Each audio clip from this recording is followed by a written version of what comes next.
Será que seria justo e correto você esconder do familiar seu que ele tem o diagnóstico de uma doença de Alzheimer ou outro tipo de demência, pensando em poupá-lo de um sofrimento maior?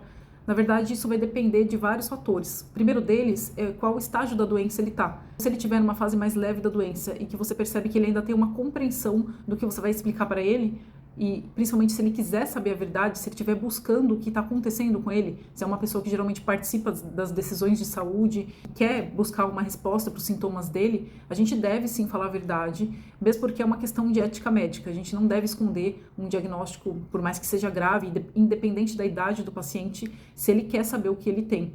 Isso também vai facilitar a gente no tratamento, porque se ele souber a verdade, ele vai aderir muito melhor ao tratamento e a gente também vai dar uma oportunidade para ele se planejar para o futuro, já que é uma doença que a gente sabe que vai evoluir e que ele vai perder a autonomia dele e que talvez esse seja o único momento que ele vai conseguir manifestar as vontades dele.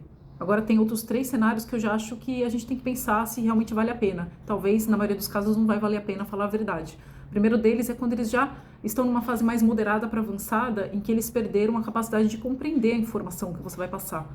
O segundo cenário é quando eles têm algum transtorno psiquiátrico, como uma depressão grave, ideação suicida, ou um transtorno de ansiedade grave, e se a gente falar o diagnóstico, talvez ele vai descompensar. E a terceira situação é quando ele desenvolve o que a gente chama de anosognosia, que é a perda de consciência sobre a doença dele. Então, todo mundo de fora percebe que ele não está bem, que ele está com déficit cognitivo, perda de memória, mas o paciente mesmo não tem a consciência disso, ele perde o insight.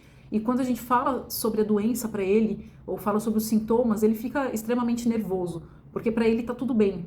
Ele não percebe que ele está precisando de ajuda. Então, nesses casos, que costuma ser muito comum nessas doenças, principalmente no Alzheimer, a gente tem que pensar bem, porque a gente pode causar um conflito com esse paciente. Muitas vezes, só pelo fato de eu fazer um teste cognitivo ou pedir um exame, iniciar uma medicação, isso já deixa eles irritados, porque para eles estão ótimos, eles estão super bem. E isso é um fator que piora muito a adesão ao tratamento e dificulta muito para a família e para o médico o manejo da doença. E muitas vezes não vale a pena a gente ficar explicando para ele, e às vezes nem mostrando os exames para comprovar que ele tem a doença, porque de forma alguma ele vai aceitar essa notícia.